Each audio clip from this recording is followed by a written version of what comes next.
Assalamualaikum warahmatullahi wabarakatuh. Eh, Kembali lagi dengan saya Ganggar Pratama Aditya.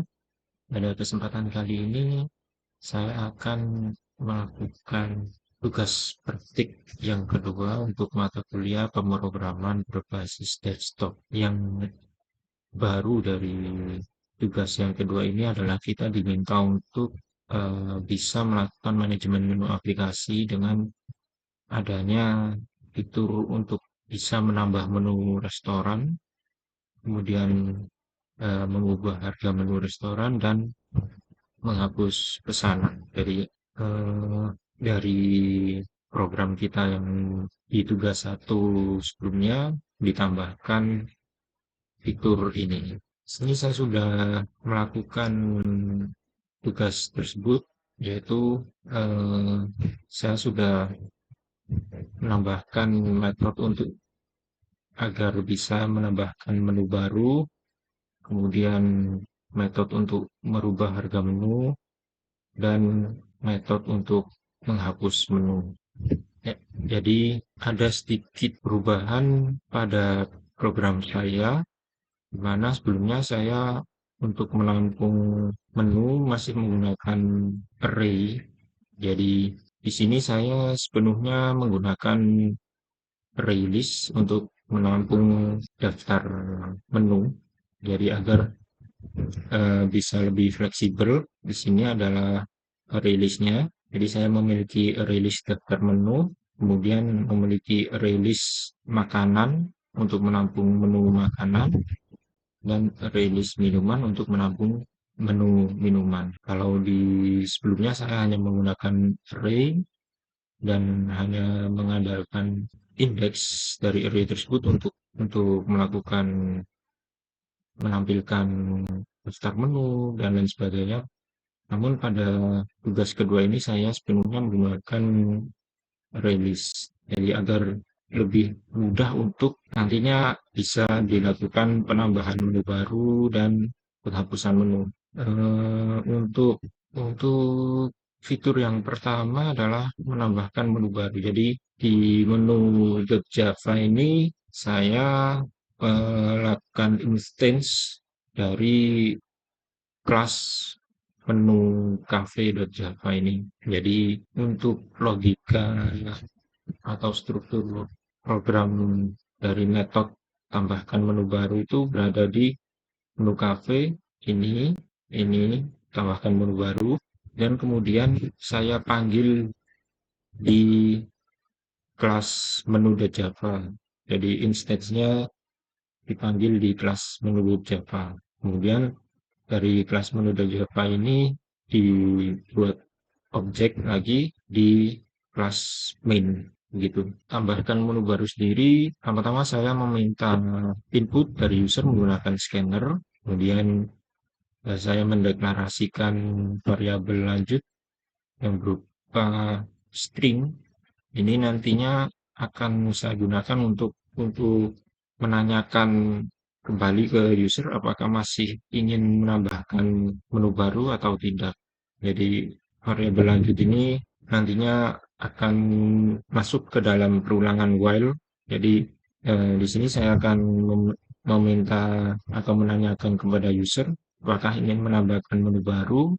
Jika iya, user harus menekan Y, jika tidak, user menekan N. Kemudian eh, input user ditampung di variabel lanjut dan kita masuk ke dalam perulangan while. Di dalam perulangan while, logikanya atau kondisinya adalah jika lanjut equals ignorance case parameternya Y, maka perulangan while akan terus berlangsung. Jadi jika user menekan Y dengan fungsi metode ini, kalau ignorance ini apapun ketika user menekan Y, baik itu Y kapital atau Y huruf kecil, dia akan masuk ke dalam kondisi while ini. Ketika sudah masuk ke dalam kondisi while, yang pertama adalah kita meminta nama menu yang baru, kemudian input harga menu yang baru, kemudian kita minta user untuk memasukkannya ke dalam menu makanan atau ke dalam menu minuman. Jadi menu tersebut tergolong ke dalam kategori makanan atau minuman. Kemudian masuk ke dalam kondisi if jika pilihan pilihan user ini, ya, jika pilihan user ini sama dengan satu, maka menu tersebut ditambahkan ke dalam daftar menu makanan. Jika pilihannya sama dengan dua, maka menu tersebut ditambahkan ke dalam daftar menu minuman. Dan harusnya jika di luar dari satu dan dua, input tidak valid. Kemudian ditanyakan lagi apakah user masih ingin menambah menu baru, ya atau tidak. Dan kembali lagi ke perulangan, maksudnya ke kondisi ini. Jika user menekan atau N, maka perulangan while-nya selesai. Kita coba saja untuk menambahkan menu baru. Yang pertama-tama adalah kita tampilkan menu, dan di sini langsung masuk ke metode tambahkan menu baru. Ketikkan Y, masukkan nama menu, misal saya ingin menambahkan menunya. Selanjutnya adalah kita akan menentukan dia akan tergolong ke dalam kategori makanan atau minuman. Kemudian kita ditanya lagi apakah ingin menambahkan menu lagi. Ya, berhasil di sini menu barunya sudah ditambahkan. Ya, setelah kita berhasil menambahkan menu baru, selanjutnya adalah kita diminta agar bisa merubah harga menu restoran. Untuk metode ubah harga menu sendiri terdapat di kelas menu cafe.java dan di kelas menu.java. Metode ubah harga menu yang ada di menu cafe.java ini berupa boolean, jadi dia akan return nilai false atau true. Dan metode ini nantinya akan digunakan di menu.java, di kelas menu.java.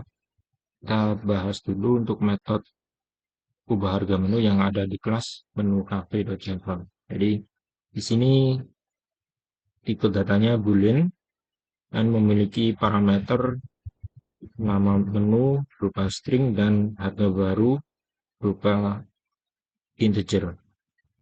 Ya, jadi kita lakukan perulangan untuk setiap item yang ada di daftar menu, jadi menggunakan perulangan for each. Jadi for each item di daftar menu, kemudian masuk ke kondisi if jika item get nama menu, jadi di sini menggunakan getter dot trim ini berfungsi untuk menghilangkan spasi. Jadi dari nama menu tersebut spasinya dihilangkan, equals ignorance case. Jadi nama menu tadi huruf besar kecilnya di ignorance case, jadi tidak diperhatikan besar kecilnya huruf. Kemudian nama menu dim, jadi parameter ini, ya, parameternya ini di trim juga, jadi dihilangkan spasinya. Secara lebih mudahnya, jika parameter nama menu ini sama dengan nama menu yang ada di item di daftar menu, maka item set harga menu menggunakan harga yang baru. Jadi di sini saya menggunakan setter Setternya berada di kelas daftar menu Java ini.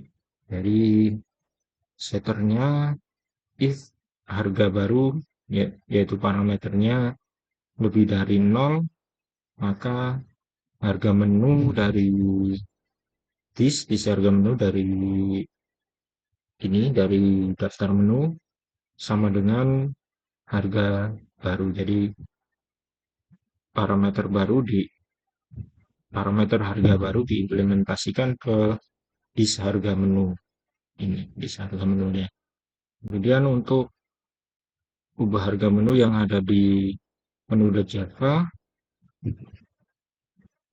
ya di sini ubah harga menu yang ada di kelas menu.java ini lebih ke interaksinya dengan user. Jadi teman-teman, saya akan menanyakan kepada user, masukkan nama menu yang harganya ingin dirubah, kemudian masukkan harga baru. Jadi untuk di sini ketika meminta harga baru menggunakan user input next line, yang artinya inputnya sebenarnya berupa string, namun dirubah ke integer menggunakan metode ini atau fungsi parseIn ini. Kemudian ditampung di variabel harga baru. Dan kita memanggil metode ubah harga menu yang ada di menu cafe.java ini, kita menginstansi. Di sini kita panggil metodenya dan parameternya nama menu dan harga baru.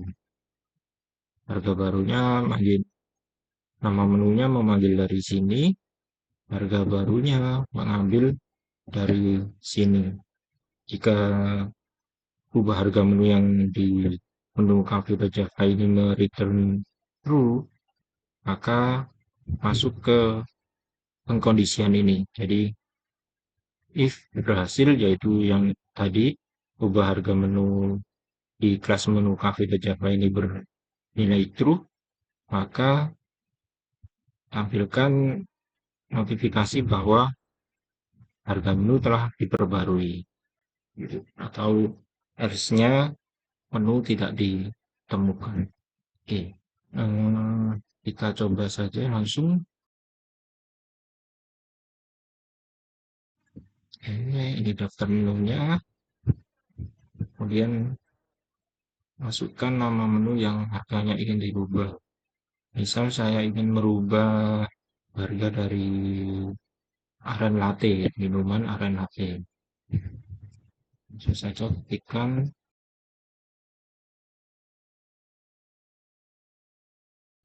harga barunya, saya ingin membuat menjadi berikut. Ya. Jadi harga aren latte berhasil diperbarui menjadi 25.000. Selanjutnya adalah kita diminta untuk menghapus pesanan. Di sini saya sudah membuat metode untuk menghapus pesanan, dan sebelum kita bisa menghapus pesanan, tentunya kita harus bisa memesan menu terlebih dahulu. Jadi di sini saya memiliki metode pesan menu. Pertama-tama kita menanyakan kepada user apakah akan memesan makanan atau minuman. Kemudian kita deklarasikan variabel pilihan kategori yang menerima input user.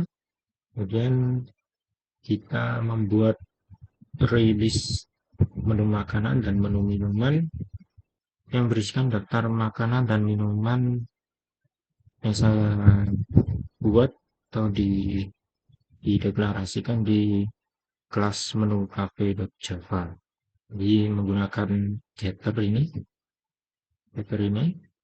untuk mengakses release makanan yang berisikan daftar menu makanan, ataupun untuk mengakses rilis minuman yang berisikan minuman. Oke, setelah itu kita masuk ke pengkondisian if. Jika user memilih atau menekan angka 1, maka dia akan masuk ke kondisi berikut, ya. Dia akan memilih kategori makanan dan user akan diminta untuk memilih menu makanan berdasarkan nomornya. Dan ini pilihan menu adalah variabel untuk menampung input user dan masuk ke kondisian if lagi jika pilihan menu ini lebih dari sama dengan 1 dan pilihan menu ini kurang dari sama dengan menu makanan proses. Jadi jika pilihan menunya berada di rentang lebih dari sama dengan 1 dan tidak lebih dari size menu makanan ini, maka kita akan lakukan getter dari nama menu yang nama menu makanan maksudnya yang ada di rilis menu makanan dan ditampung di variabel nama item. Jika pada tugas yang pertama saya menggunakan array, maka di sini sepenuhnya saya menggunakan rilis untuk menampung menu makanan atau minuman. Selanjutnya sama seperti langkah menampung nama item makanan, harga item makanan juga ditampung ke variabel harga item menggunakan getter harga menu.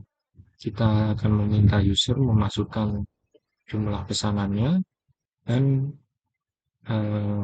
selanjutnya adalah kita membuat objek pesanan baru yang dari kelas pesanan ini. Ya, ini adalah kelas pesanan. Jadi kelas pesanan ini dia akan mendefinisikan pesanan item, pesanan harga, dan pesanan jumlah. Jadi objek ini akan memiliki parameter nama item, harga item, dan jumlah item. Kemudian pesanan yang baru tersebut akan ditambahkan ke rilis daftar pesanan menggunakan fungsi add ini. Kemudian di sini saya akan memberikan notifikasi bahwa pesanan tersebut berhasil ditambahkan ke dalam daftar pesanan, menampilkan parameter jumlah itemnya dan nama itemnya. Jadi misal 2 apa gitu untuk nama itemnya. Ya, selanjutnya saya gunakan else if untuk mengulangi proses seperti menambahkan menu makanan tadi.